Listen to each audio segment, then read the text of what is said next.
Danışaram dəmirdən, cavab gəlir kəndirdən. Danışaram dəmirdən. Telefon. Qəşəng olur. Alkış.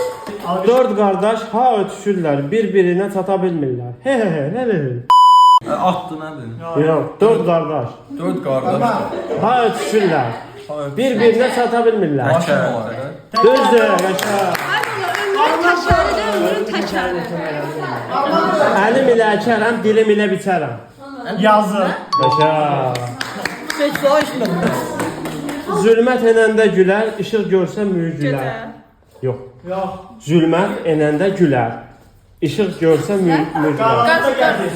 Ha? Cin. Qaz, ey qasıqdır. Qaz. Qaz. Qaz. Qaz. Yox. Yarasa. Düzdür. Özü burada, saqqalı damda. Keçi. Damda. Yox. Özü burada. Ha, Duman. o evlərin bacalarından Ha, çıxır. nədir o? Tüstü. Tüstü. Düzdür. Tikan dibində qıllı yumaq.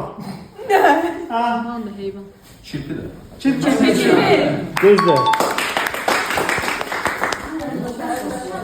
Çoxlu tağ atar, torpaqda yatar. Qoyma yetişsin, çal-çal dər apar.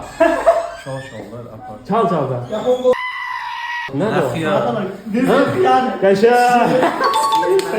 Çəkisi bircə miskal, qiyməti mincə dinar.